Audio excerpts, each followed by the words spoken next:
시편 32편 내 허물을 여호와께 자복하리라 하고 내 죄를 아뢰고 내 죄악을 숨기지 아니하였더니 곧 주께서 내 죄악을 사하셨나이다. 아멘. 안녕하세요. 반갑습니다. 저는 모가미 사랑교회 이명희 선교사입니다.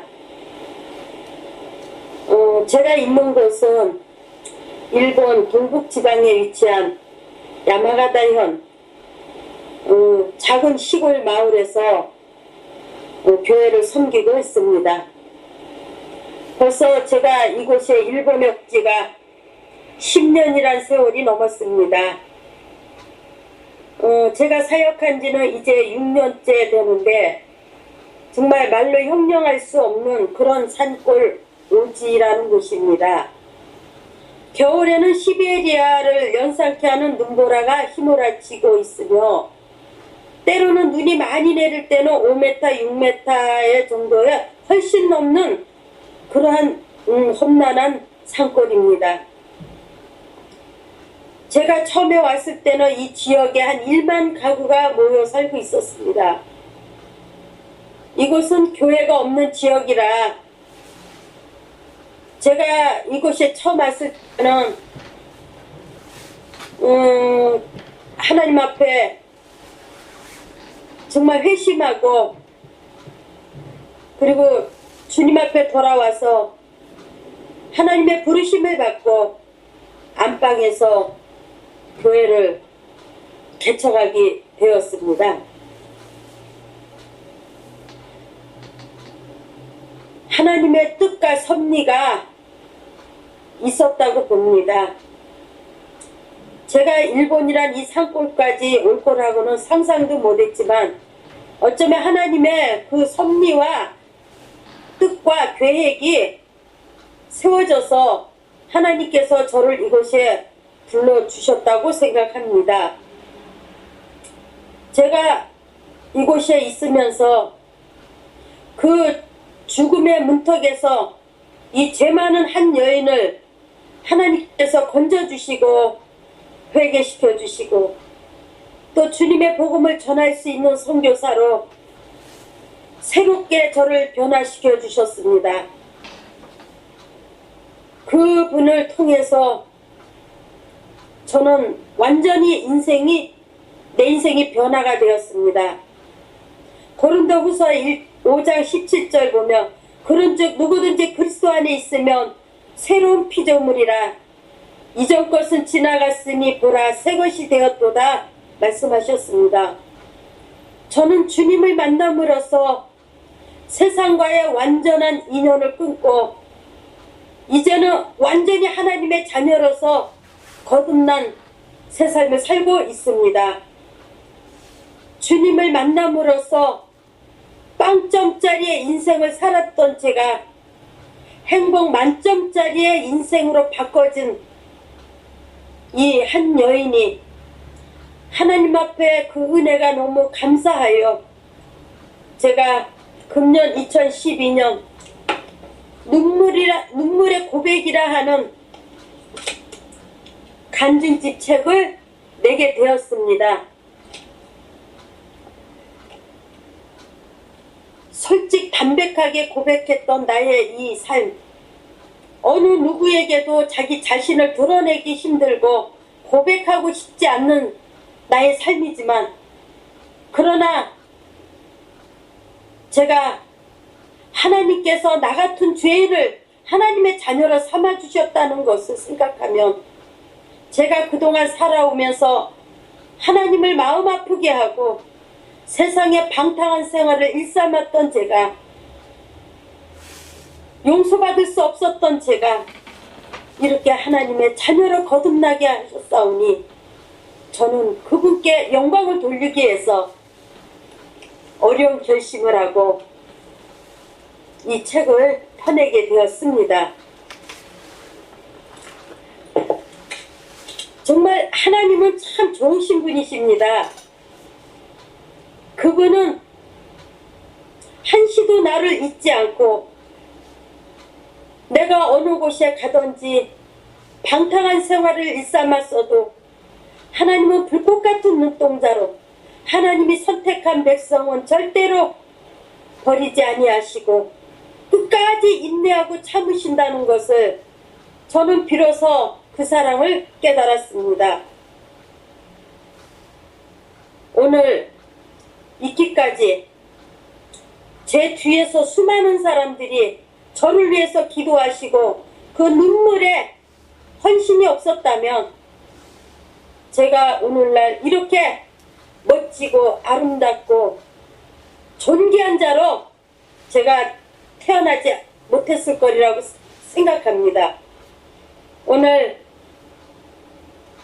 이렇게 물실양면으로 저를 위해서 헌신하고 수고해 주신 우리 목사님이 계십니다. 비록 몸은 멀리 떨어져 있지만 저 미국에 있는 멕시코 선교사로 현재 사역하고 계시는 우리 그 구경평 목사님, 그분은 오래전에 제가 19살 첫 결혼했을 때에 주례자로 쓰셨고 또 제가 어린 주일학교 다니던 시골교회에서 담임 목사로 사역하셨던 분이십니다.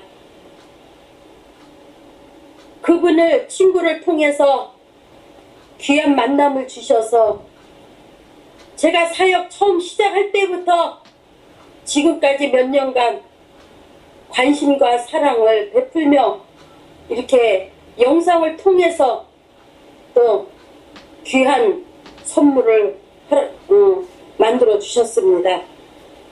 오늘도 변함없이 수고해 주시는 구경평 목사님, 이 은혜를 어찌 다 갚을 수 있겠습니까? 진심으로 마음으로 사랑합니다.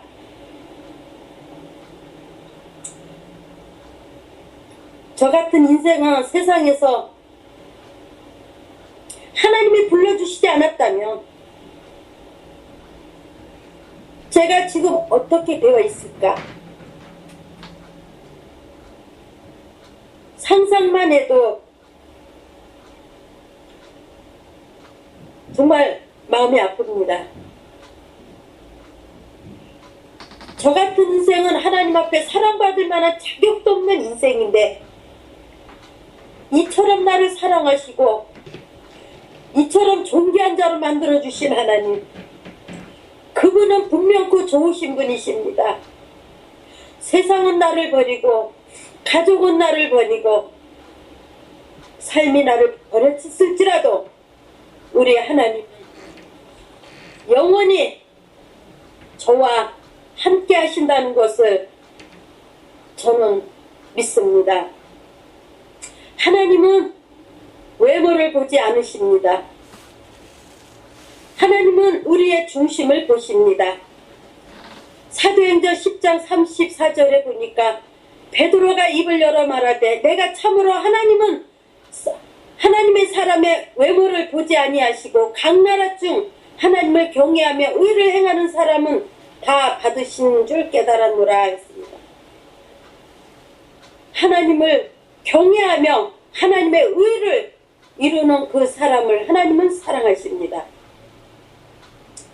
세상의 명예와 권력과 재물과 지식과 학벌, 세상의 그 모든 지혜를 우리의 거치장으로 웅장하게 아름답게 꾸민다 할지라도 진심으로 그 속에는 하나님을 경외하고 하나님을 의를 이루지 못하고 하나님의 뜻을 이루지 못하고 하나님의 말씀에 순종하지 못하는 자는 무슨 소용이 있겠습니까?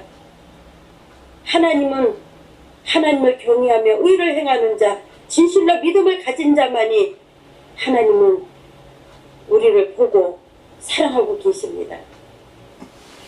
여러분, 제가 2012년 6월 11일 빵점짜리 인생이 행복 만점짜리의 인생으로 바꿔진 그 간증책을 발간했을 때 나의 50평생 살아온 그 삶 모든 껍데기가 한 번에 다 벗겨지는 기분이었습니다. 저는 그러면서 내 안에 새로운 그 삶이, 새로운 열매가 내 속에서 살아있다는 것을 저는 느꼈습니다. 지금까지 살아오면서 수많은 사연을, 가슴 아픈 사연을 품고 세상을 원망하며 불평하며 살아왔지만 하나님은 나의 영혼을 해결해 주시고 나의 인생의 문제를 해결해 주시고 나의 삶의 목적을 제시해 주셨습니다. 제가 그 하나님을 어찌 자랑하지 않을 수가 있겠습니까?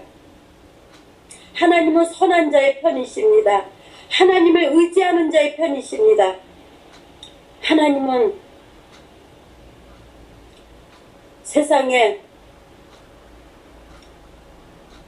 꿈과 소망을 잃고 방황하는 인생들을 어떻게 해서든 한 영혼이라도 주님은 품으시려고 밤낮으로 찾아다니시는 줄 믿습니다. 여러분, 저는 세상적으로 유명한 인물도 아닙니다. 또한 연예인도 아니고 인기 있는 목사도 아니고 말 잘하는 목사도 아닙니다. 그저 천한 인생이었을 뿐이었습니다. 그런데 하나님은 세상 것으로 거치장한 사람을 좋아하는 것이 아니라 하나님의 중심을 보시는 분을 사랑하신다고 했습니다. 그 하나님 너무너무 멋지고 너무너무 좋으신 분이십니다. 저는 세상적으로 유명한 사람은 못되지만은 내 속에 계시는 성령님, 바로 그분만이 유명하시고 그분만이 존경을 받으시고 그분만이 이 우주 공간에 존재하고 계시다는 것을 저는 믿습니다. 바로 그분만이 위대하신 분이십니다. 나는 그저 껍데기일 뿐이지요. 내 속에 하나님이 모든 일을 하신다는 것을 믿습니다. 사무엘상 2장 7절에 보니까 여호와는 가난하게도 하시고 부하게도 하시고 낮추기도 하시고 높이기도 하시는도다 라고 말씀했습니다. 하나님은 가장 낮고 낮은 천한 인생을 들어서 하나님의 존귀한 자로 높여주셨습니다. 그래서 저는 하나님을 자랑할 수밖에 없습니다. 갈라디아서 6장 14절 보면 사도 바울은 십자가 위에는 결코 자랑할 것이 없다고 했습니다. 저는 내세울 아무런 자격은 없지만 내 안에 예수님의 십자가만이 자랑합니다. 그분이 내 속에 없으면 저는 어떻게 살아갈 수 있을까? 무엇을 의지할 수 있을까? 삶의 의지와 소망은 전혀 나에게 없다고 생각합니다. 예수님은 이 땅에 오신 목적을 분명히 말씀하셨습니다. 마태복음 9장 13절 예수님께서 이 땅에 오신 목적이 의인을 부르러 온 것이 아니라 죄인을 부르러 오셨다고 말씀하셨습니다. 바로 나 같은 죄인을 불러 회개케 하시고 하나님의 자녀로 삼으시고 영생의 길로 인도하시기 위해서 하나님이 바로 나를 위해서 오셨다는 사실입니다. 이 낮고 낮은 땅 위에 예수님은 인간의 몸으로 오셔서 우리를 위해서, 아니 저를 위해서 내가 죄를 짓고 방탕할 때마다 주님은 온몸에 찢기고 아프고 고통을 당하고 피를 흘리시며 얼마나 나를 위해 울고 계셨을까. 저는 그것을 생각한다면 하나님 앞에 영원히 용서받을 수 없는 죄인이죠. 그러나 그 하나님은 이 나 같은 죄인을 용서하셨습니다. 그래서 주님은 바로 시편 31편 내 허물을 여호와께 자복하리라 하고 내 죄를 아뢰고 내 죄악을 숨기지 아니하였더니 곧 주께서 내 죄악을 사셨나이다. 제가 엄청 사랑합니다. 하나님은 나의 죄를 사하여 주셨습니다. 하나님의 백성으로 삼아 주셨습니다. 하나님의 종으로 불러주셨습니다. 그 하나님, 그 멋진 아버지, 그분께 저는 영광을 돌립니다. 그분만을 자랑하며 평생을 살기로 했습니다. 내 자신을 돌아보면 자랑할 것이 아무것도 없습니다. 그런데 주님의 십자가가 나를 살리셨고 주님의 사랑이, 주님의 보혈의 피가 나를 구원하셨습니다. 저는 그 엄청난 사랑을 하나님이 나에게 부어주셨습니다. 미련한 저에게 부어주셨습니다. 무지한 저에게 그러한 사랑을 베풀어 주셨습니다. 난 이 세상에 돈 많고 명예 있고 권력 있고 지식 있고 학벌 높고 하나님은 이런 분만 사랑하시는 줄 알았어요. 그런데 아니었어요. 깨닫고 난 뒤로부터는 하나님은 죄인을 부르러 오셨다는 사실, 하나님의 자녀로 삼으시고 천국 백성 삼아 주신다는 그 자체가 가장 위대하다는 것을 알았습니다. 고린도전서 1장 20절분이 그러나 하나님께서 세상의 미련한 것들을 택하사 지혜 있는 자들을 부끄럽게 하려 하시고 세상의 약한 것들을 택하사 강한 것들을 부끄럽게 하려 하시고 하나님께서 세상의 천한 것들과 멸시받는 것들과 없는 것들을 택하사 있는 것들을 폐하려 하시나니 이는 아무 육체라도 하나님 앞에서 자랑하지 못하게 하려 하시고 라고 말씀했습니다. 사랑하는 여러분, 하나님은 우리가 아무리 세상에 가진 것 없고 배운 게 없고 아는 게 없고 취하지 못했지만은 나 같은 무지한 자를 들어서 하나님이 존귀한 백성으로 삼아주신다는 것, 그 얼마나 훌륭하십니까? 그 하나님을 여러분 믿으시기를 바랍니다. 하나님께서 독생자 예수를 이 땅에 보내주시고 그분이 나 한 사람을 인해서 그 영혼 구원하시기 위해서 십자가에서 못 박혀 돌아가시면서 그분 앞에 우리가 무릎을 꿇지 않으면 우리는 영원히 살 수 없습니다. 여러분, 인간은 각자 자기가 하나님이 주신 달란트가 있습니다. 재주가 있습니다. 세상이 다 똑똑하고 세상이 다 배우고 세상이 좋은 것으로 다 취한다면 예수님이 필요 없죠. 사람이 도자기를 만드는 공장에를 가봤습니다. 그 주인이 도자기를 만드는데 사람의 인형을 만드는데 갖가지 모양을 만듭니다. 이런 모양도 만들고 저런 모양도 만들고 생김새도 틀리고 행동하는 것도 틀리고 직업도 틀리고 갖가지의 인형을 조각품을 만드는데 저는 거기에서도 또 진리를 깨달았습니다. 하나님은 세상에 좋은 것만으로 만든다면 얼마나 재미가 없잖아요. 세상에 못난 사람도 있고 잘난 사람도 있고 죄진 사람도 있고 또 잘 사는 사람도 있고 못 사는 사람도 있고 가지각색의 인생들의 개성과 그 모든 철학을 가지고 살아가기 때문에 그것이 어우러져서 살아가기 때문에 하나님의 참 진리를 그 속에서 찾을 수 있다고 생각합니다. 여러분, 저 같은 빵점짜리 인생, 세상에서 정말 쓸모없는 인생이었어요. 쓸모없는 불가능한 인생이었지만 하나님의 행복 만점짜리 인생으로 바꿔주신 축복, 그 엄청난 축복을 저는 받았습니다. 그 축복이요, 시편 32편 1절에 보니까 사함받고 자신의 죄가 가려진 자가 복이 있다고 했습니다. 물질, 돈, 명예, 좋은 집 이런 것을 가진 자가 행복한 것이 아니라 바로 내 죄 사함 받은 것이 가장 큰 축복입니다. 하나님을 만나는 것이 가장 큰 축복입니다. 우리가 세상의 모든 걸 가졌다 할지라도 하나님을 만나지 못한다면 가장 불행한 인생이라고 생각합니다. 저는 바로 최고의 행복을 받았습니다. 최고의 축복을 받았습니다. 바로 예수님을 만났기 때문입니다. 그분을 만나지 못했다면 지금쯤 내 인생은 벌써 어떻게 됐을까 끔찍합니다.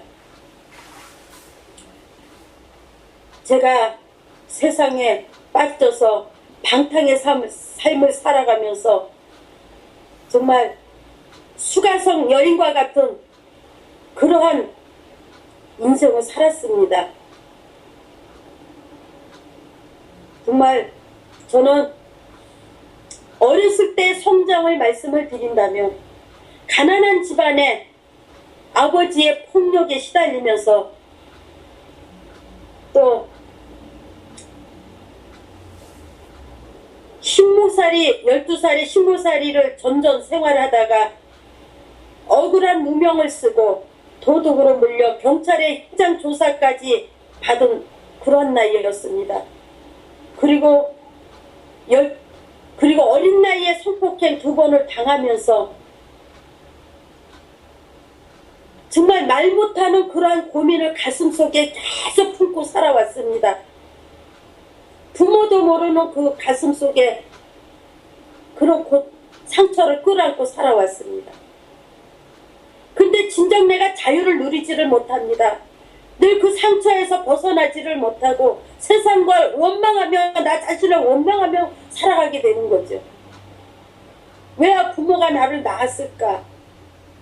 나 왜 이렇게 만들어놨을까? 어떨 때는 어린 나이에 그런 원망, 불평, 불만이 있을 때가 많았습니다. 그런데 그 후로 그 상처를 끌어안으면서 아버지가 돌아가시고 제가 19살에 목회자인 엄마, 전도사님, 저희 엄마가 전도사였지만 엄마가 목회하시는 그 모습을 보고 너무너무 고생하고 너무너무 힘들게 하시는 거 보니까 가난한 목회자 밑에서 살기 싫다라는 생각을 했습니다. 좀 배라도 채우고 행복하게 살고 싶었어요. 그래서 부모 어머니가 반대하는 연애 결혼을 했습니다. 그리고 20살에 결혼식을 했죠. 19에 결혼식하고 20살에 애를 낳습니다. 애가 애를 낳은 셈이죠. 저는 애를 낳고 나서 결혼 3년도 채 되기도 전에 결혼하자마자 애 낳고 병이 들었습니다. 여러가지 죽을 병에 걸려서 남편은 아이를 데리고 병든 마누라를 버리고 도망갔습니다. 저희 친정엄마는 나를 데려다가 매일 소변대변 받아주면서 저를 위해서 기도하고 계셨습니다. 그 당시에 저는 갖가지의 병을 앓았습니다. 폐결핵, 포도알 임신, 심장병, 제 목에 지금 상처가 엄청 큰데 그 목에 연주창이라는 병이 걸렸습니다. 그 연주창 병에 구멍이 나서 피고름이 매일매일 줄줄줄줄 흘러내립니다. 아무리 병원에가 약을 써도 낫지 않았습니다. 피고름이 매일매일 쏟아지니까 옷에 빵꾸가 나고 주변 사람들이 내 옆에서 냄새 난다고 다 도망갔습니다. 결국 남편도 도망가고 모두가 다 떠나버리고 저 혼자 홀로 남게 된 거죠. 그런 외로운 삶을 살게 되었습니다. 그러다 복막염, 또 아버지한테 매를 맞아서 귀 고막이 터져서 귀가 50년 동안 들리지 않았었죠. 귀도 안 들렸고요. 직장생활을 하면 안 들린다고 쫓겨나고 직장생활도 제가 하지를 못했습니다. 너무너무 먹고 살기 힘들고 너무 정말 세상에서 여자의 일생이란 이렇게 살기 힘들까? 그러한 삶을 살다가 다시 재혼을 하자 생각을 했는데, 제가 재혼하기 전에 그 투병 생활을 오랫동안 했습니다. 소대변 받아내는 그러한 생활을 오랫동안 하다가 하나님 앞에 살려달라고 저는 부르짖었습니다. 하나님 살려주시면 제가 앞으로 하나님의 복음을 전하며 주의 종이 되어서 주의 사역을 감당하겠다고 소원 기도를 했죠. 그 후로 하나님께서 나에게 놀랍게 건강을 회복시켜 주셨습니다. 그 건강 회복받고 나서 신학교를 졸업하고, 그리고 1991년도 생활을 하게 되었죠. 불타는 사명감을 가지고 열심히 사역을 감당하다가 교회도 부흥되고 좋았습니다. 그러던 어느 날 떠났던 어린 딸이 돌아오면서 저에게 왔습니다. 그 딸 저에게 오면서 어린 딸을 벌어먹여야 되겠다는 마음을 먹고, 제가 하던 사역을 몇 년간 하다 다 내려놓고 딸을 벌어먹이기 위해서 세상 밖을 나가기 시작한 것이 바로 방탕의 길을 걷게 된 계기였습니다. 딸 하나 키우기 위해서 온갖 안 해본 일 없이 노가다서부터 술장서부터 안 해본 일이 없었습니다. 그러나 제가 건강이 좋지 않다 보니 딸을 키울 입장이 못해서 아이를 보내고 나서부터 그 후로 홀로 있게 되었죠. 아이를 보내는 죄책감 때문에 견디다 못해 돈을 벌어야 자식을 다시 찾아오지, 이런 마음으로 10년이라는 세월을 하나님을 버리고 세상과 짝지며 온갖 나쁜 죄를 다 짓고 방탕하며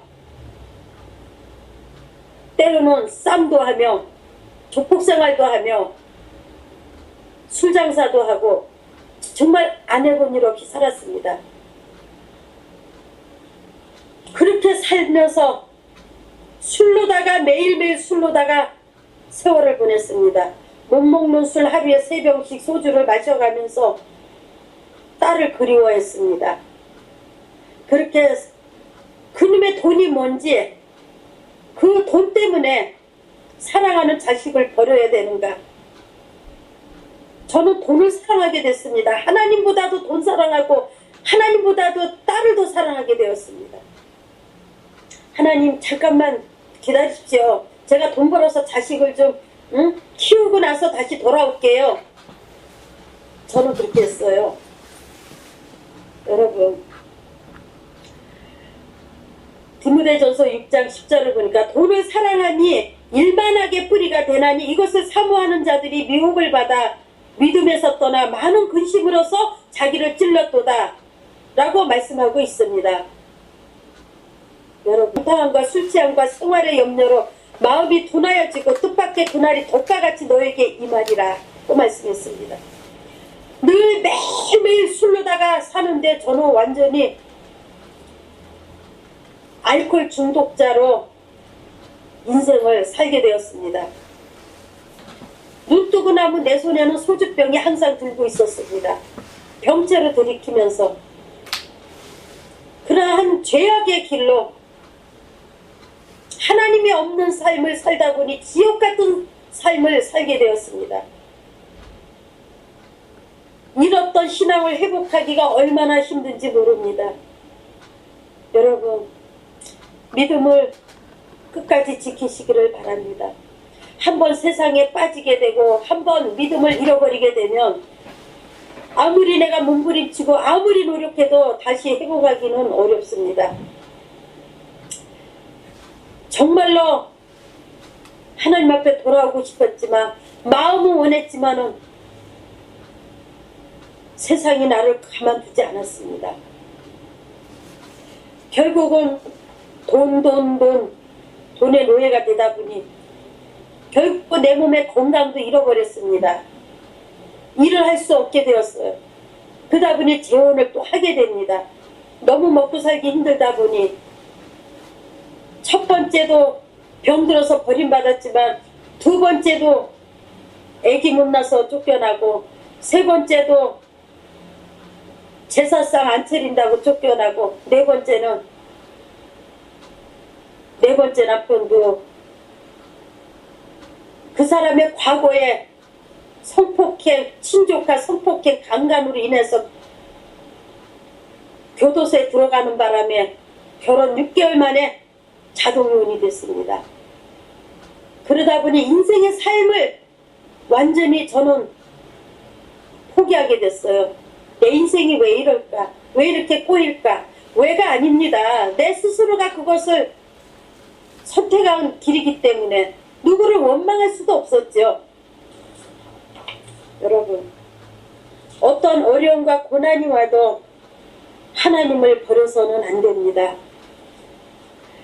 마태복음 10장 37절에 보니까 아버지와 어머니를 나보다 더 사랑하는 자는 내게 합당치 아니하고 아들이나 딸을 나보다 더 사랑하는 자도 내게 합당치 아니하리라고 말했습니다. 또 자기 십자가를 지고 나를 따르지 않는 자도 내게 합당치 않다고 했습니다. 자기의 고난의 십자가,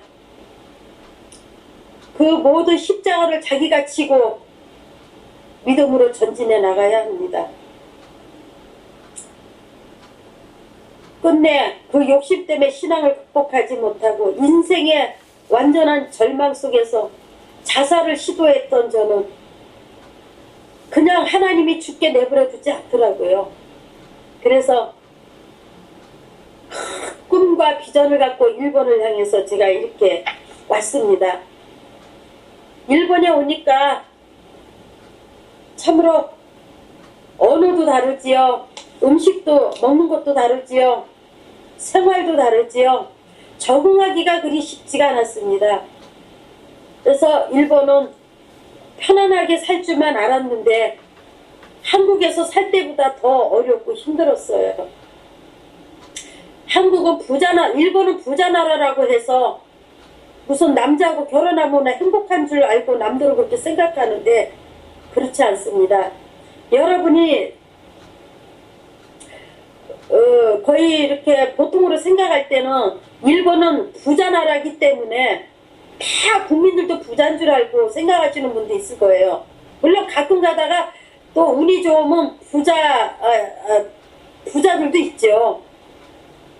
근데 저도 그렇게 생각하고 일본을 왔는데 가장 가난한 남자, 돈 없는 남자, 빚더미에 쌓여있는 남자를 만났습니다. 그러다 보니 시어머니 시집살이, 남편 시집살이, 또 친척들 시집살이 돈 안 벌어온다고 매일 저를 후달궜습니다. 그러한 삶 속에서 또 술을 마시게 됩니다.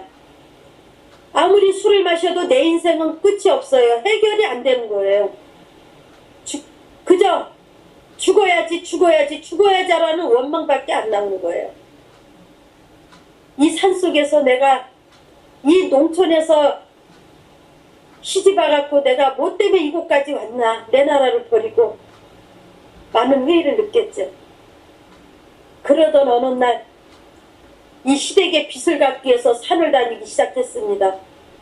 그 산에 올라가서 탄나무를 캐면서 가정을 살림살이를 도우며 남편을 도와서 빚을 갚아야지라는 결심을 갖고 6, 7년 동안은 산을 배낭지고 다녔습니다. 처음에는 하나님 앞에 돌아오기 전이었죠. 2년, 3년, 4년을 산에 다니면서도 하나님 앞에 돌아오지 않았어요. 근데 너무너무나 삶에 지치고 산속에 가서 죽순나무를 캐다 보니까 얼마나 날카로운지 앞에서 때리고 뒤에서 때리고 옆에서 때리고 또 나의 귀를 또 나무가 찔려가지고 피가 철철 흘러내리고 비는 오고 이 대나무가 얼마나 미끄러운지 배낭진 채 밑으로 막 그냥 굴러 떨어지기도 하고 얼굴과 온몸은 상처투성이었습니다. 그러한 내 모습을 보니 너무나 처량했어요. 어떻게 이렇게 내 인생이 이 모양 이 꼴일까? 내가 산나물이나 캐려고 일본 땅까지 왔는가. 그런 생각을 하면서 엉엉 울기 시작했습니다. 그래도 남편 빚을 갚아서 더 이상은 내가 여기서는 이혼하고 싶지 않다라는 결심을 하고 이를 악물고 생명을 다해서 산나물 캐서 남편을 도왔습니다. 그런데 어느 날이었어요. 새벽 2시에 산에 올라갔습니다. 그 산속에서 한참 나무를 캐고 이제 죽순나무를 캐고 있는데 높은 산에 올라가야 됩니다. 그런데 나는 그곳에서 나무를 캐면서 배낭을 뒤에다가 계속 죽순나무를 따서 집어넣었죠. 20kg씩이나 되는 그 죽순나무 배낭을 지고 내려오다가 내려오다 보니까 제가 피를 막 흘리기 시작합니다. 하혈을 하기 시작했어요. 근데 하혈도 흐르는 것도 모르고 내려오면서 죽순을 계속 뜯었습니다. 뒤를 돌아보니까 전부 피바다예요. 피가 그렇게 흘러가지고 범벅을 했는데도 산을 빨갛게 물들였는데도 저는 그걸 모르고 오로지 죽순 뜯어서 남편을 도와야 되겠다는 결심을 하게 됐죠. 그래서 얼마나 피를 많이 흘렸는지 귀에서 피가 나무에 찔려서 흘러내리죠. 또 하혈을 하지요. 그러다가 힘이 빠지면서 어지럼증이 오더니 언덕백에서 굴러떨어졌습니다. 그러면서 그 언덕에서 굴러떨어지면서 그곳에서 저는 하나님을 만나게 되는 사건을 맞이하게 됐습니다. 10년을 넘도록 하나님을 버리고 방탕의 생활을 일삼았던 저는 수가성 같은 이 절망적인 이 여인에게 주님이 손을 내미시고 주님이 직접 찾아오셔서 나를 만나주셨습니다. 그분은 부드러운 음성으로 저에게 말씀하십니다. 사랑하는 딸아, 내가 돌아오기를 얼마나 기다렸는지 아느냐. 내가 너를 버린 것이 아니라 내가 나를 버렸단다. 사랑하는 딸아, 이제부터 내가 너를 도우리. 일어나라. 앞으로 내가 해야 할 일을 너에게 알리라. 주님 말씀하시는 거예요. 나는 그 순간 그 언덕백에 죽순나무를 매달려서 대롱대롱 매달린 채 엉엉 울었습니다. 하나님 살려주세요. 살려주세요. 그 산속에는 아무도 없어요. 누가 날 구원할 사람도 없고 아무리 소리 질러봐야 지나간 사람도 없습니다. 사투를 벌입니다. 하나님 날 살려주시면, 이 언덕백에서 나를 살려주시면 내가 일본을 위해서 앞으로 남은 인생 주여 내가 복음을 전하면서 살겠습니다. 하나님 나 좀 살려주십시오. 나 이 일본 땅에서 이대로 억울하게 죽을 수는 없습니다. 한 번만 살려주시면 내 주를 위해서 일본 땅을 위해서 복음을 위해서 살겠습니다라고 서원했습니다. 그때 주님은 나에게 찾아오셨습니다. 주님은 나에게 그때 비전을 보여주셨습니다. 갑자기 하늘에서 큰 음성이 들려오기 시작합니다. 사랑하는 딸아, 나와 함께 가자. 그래서 저는 그분의 손목에 잡혀서 따라갔습니다. 저는 그때 죽었는지 살았는지 땅에 언덕 밑으로 떨어졌는지 올라갔는지도 모릅니다. 그 순간에 주님은 내 손목을 잡고 어디론가를 가십니다. 한참 그 넓은 광야에 아무것도 없습니다. 그런데 주님이 내 손을 잡고 딱 계단 같은 곳에서 딱 나를 끌어올리더니 같이 걸어가자는 거예요. 그래서 다 걸어가니까 거기에 한참 걷다 보니까 바닥에 뭐가 있냐면 사람들의 죽은 뼈들이, 그냥 마른 뼈들이 수없이 펼쳐져 있었습니다. 그 뼈를 제가 걸어가고 있는 겁니다. 그래서 제가 주님한테 물어봤습니다. 주님, 제가 이 마른 뼈들과 나와 무슨 상관이 있길래 나를 이곳에 데리고 왔습니까? 라고 물었습니다. 주님은 부드러운 음성으로 저에게 말씀하십니다. 사랑하는 딸아, 이 마른 뼈들은 지금까지 내가 수많은 사람들을 미워하고 정죄하며 죽은 영혼들이란다. 나는 그때 엎드려서 주여, 나는 살인하지 않았습니다. 나 사람 죽이지 않았습니다. 주님, 용서해 주세요. 용서해 주세요. 다시는 사람을 미워하지 않겠습니다. 영혼들을 사랑하겠나이다. 주여, 내가 이렇게 사람들을 미워하는 사람마다 이렇게 수많은 영혼들이 죽었군요. 용서해 주세요. 막 울면서 주님 앞에 엎드려서 막 울었습니다. 그랬더니 주님은 부드러운 손으로 내 머리에 손을 얹으시면서 말씀하십니다. 내가 형제를 미워하고 정죄할 때마다 한 사람 한 사람 그 영혼이 죽어가고 있단다. 다시는 형제를 미워하지 말라. 형제를 미워하는 자마다 살인하는 자니라 하시면서 갑자기 어디론가 주님의 형상이 사라졌습니다. 요한 1서 3장 14절 말씀을 보니까 그 형제를 미워하는 자마다 살인하는 자니 살인하는 자마다 영생이 그 속에 거하지 아니하는 것을 너희가 아는 바라 라고 이렇게 말씀했습니다. 그뿐만 아닙니다. 주님은 나에게 또 보여주십니다. 주님은 갑자기 하늘에서 천군 천사의 나팔 소리가 크게 울리면서 어두웠던 일본 땅이 환하게 비치면서 그 빛 속에 바로 주님이 나타나셨습니다. 맨 앞에 주님이 쓰셨고 바로 뒤에는 천군 천사, 바로 그 뒤에는 앞서간 성도들의 신옷을 입고 구름대와 같이 몰려왔습니다. 바로 공중에 나타나셨죠. 그러면서 천군 천사가 나팔을 크게 부르면서 이 어두웠던 일본 땅이 환해지면서 바로 도로를 보니까 지나가던 도로가 막 갈라지고 땅이 막 지진이 나면서 갈라지면서 달리던 자동차가 막 빠지고 매몰당하고 사람들이 죽고 아수라장이었습니다. 저는 그때 그거를 보는 순간 여러분 예수 믿으세요. 예수 믿으세요. 주님이 말씀대로 오셨습니다. 마태복음 24장 말씀대로 주님이 오셨습니다. 여러분 예수님이 공중에 나타나셨습니다. 회개하시오 하면서 이 집 저 집 다니면서 제가 막 외치는 것이었어요.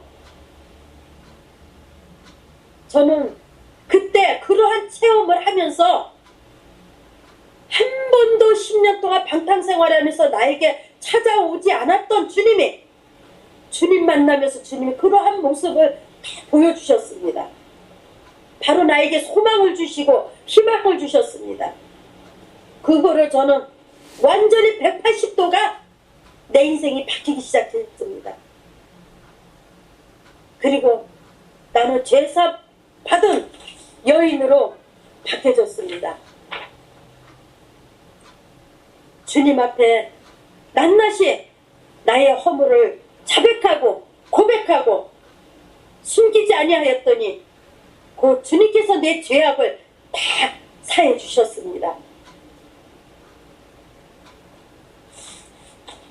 저는 그 후로 남편을 첫 개종자로 전도를 했고 남편이 예수님을 영접하고 그 후로 지금 개척한 지 안방에서 개척 시작해서 이제는 집 옆에 조그만 조리식 건물을 설치하여 몇 명이 모여서 예배를 드리고 있습니다.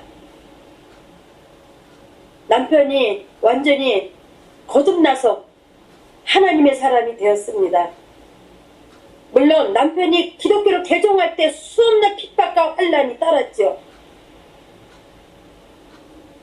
또 이 전도는 그렇게 쉽게 되는 게 아닙니다. 여러분 알다시피 일본에 800만 우상을 섬기고 있죠. 집집마다 우상과 호독계 불단들이 가득 차 있습니다. 진짜 우상의 나라입니다. 그런 험악한 열악한 가운데서도 하나님이 내게 찾아와 주신, 나를 만나 주신 그 은혜를 생각하니 이미 나는 인생이 이미 죽었던 몸이기 때문에 하나님 나를 구원하셨으니 무서운 것이 없었습니다. 두려운 것이 없었습니다. 산속에서는 짐승들과도 부딪히며 곰이 나타나면 도망도 다니고 수없이 배낭을 내던지고 짐승이 나타나면 도망다니는 게 한두 번이 아니었죠. 그런 담대함과 훈련을 하나님께서 6~7년을 시켜주시다 보니까 환난과 핍박이 와도 두렵지가 않고 무섭지가 않는 거예요. 때로는 우리 집안의 형제들이 나를 칼로 찔러 죽인다고, 남편을 예수쟁이 만들었다고 막 내쫓는다 그러고 위협했습니다. 그래도 두렵지가 않고 무섭지가 않아요. 무식한 사람이 용기가 있다는 말 있죠.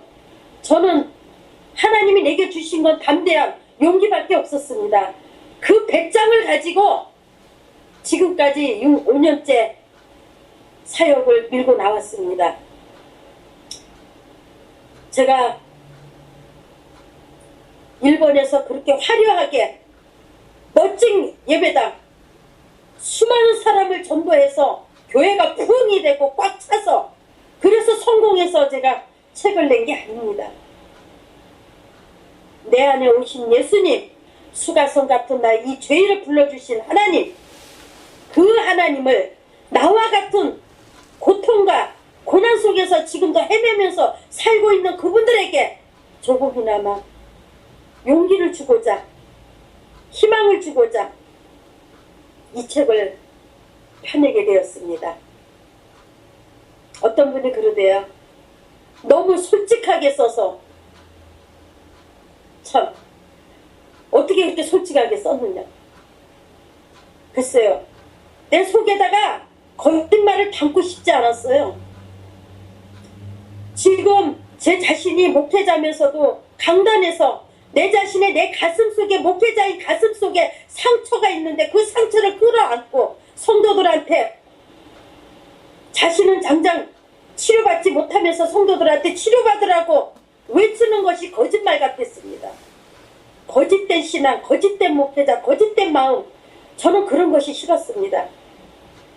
자랑할 만한 것도 아니지만 솔직하게 속에 있는 모든 걸 끄집어서 다 하나님 앞에 자백하니 내 마음의 자유를 누리게 되었습니다. 죄에서 해방되었습니다. 그리고 내 안에 기쁨이 오게 되었습니다. 누가 나에게 손가락질하고 비방을 할지라도 두렵지가 않습니다. 왜? 내 안에 존귀하신 예수님이 계시기 때문에. 저는 그분의 백을 믿고 앞으로도 어떤 고난과 역경이 와도 두 번 다시는 주님을 십자가에 못 박는 일을 하고 싶지 않습니다. 저는 지금 행복 만점짜리 인생으로 바뀌었습니다. 귀 수술을 2번이나 받았습니다. 50년 동안 못 들었던 귀, 하나님께서 수술을 통해서 깨끗하게 고쳐서 귀도 잘 들립니다. 자궁암 수술했습니다. 일본 와서 3번이나 수술받고 지금 이렇게 건강 회복되었습니다. 운전면허도 하나님 따지 못했는데 운전면허도 따게 하셨고, 컴퓨터도 못했는데 혼자 독학을 해서 공부도 하나님이 하게 하셔서 또 불편함 없이 일을 할 수 있게, 사역할 수 있게 도와주셨습니다. 목사 만들어 주셨죠. 또 책도 내게 하셨죠. CBS 기독교 방송 출연 새롭게 하셔서 또 하나님 보내주셨어요. 각 격에 국민일보 기사 신문, 하나님이 그렇게 저를 보내주셔서 하나님이 이렇게 존귀한 자로 우뚝 서게 만들어 주셨습니다. 사랑하는 여러분, 지금 저희 남편 얼마나 열심히 신앙생활하는지 모릅니다. 내년에 신학교 가려고 좀 준비하고 있습니다. 나이는 비록 많지만 일본은 나이가 관계없습니다. 목회자가 없기 때문에 거의 일본 목회자들이 고령화가 되어서 점점 줄어가고 있는 상태입니다. 구원받은 자라면 하나님의 종으로서 나가서 가족과 일본의 영혼들을 위해서 복음을 전해야 할 사명자가 필요하다는 것을 느꼈습니다. 저희 남편 그 한 사람 구원하기 위해서 수없는 노력과 피땀 어린 그런 희생이 있었습니다. 그런 희생 없이는 영혼을 구원할 수 없습니다. 선을 위하여 고난받는 것이 하나님의 뜻이라고 했습니다. 지금은 제가 주의 복음을 위해서 고난받고 핍박과 환난을 받아도 어떠한 죽음이 와도 저는 주님과는 바꿀 수가 없습니다. 이제 두 번 다시 세상 길로 생각하고 싶지 않고 나가고 싶지 않습니다. 내 인생은 온전히 하나님이 주관하십니다. 이 모가미 마을 겨울엔 눈도 많이 내리지만 외롭고 고독합니다. 사람들이 많이 오지 않는 곳입니다. 그렇다고 도시같이 사람들이 많이 몰려드는 그런 곳도 아닙니다.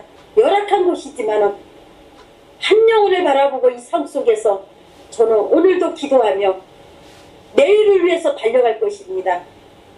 사랑하는 여러분, 절망하지 마시고 아무리 어렵고 힘들어도 앞으로 주님이 다시 오실 그날을 바라보며 전진해 나갑시다. 오늘 스카이프 영상 전화를 통해서 촬영해 주신 구경동 목사님께 감사드립니다.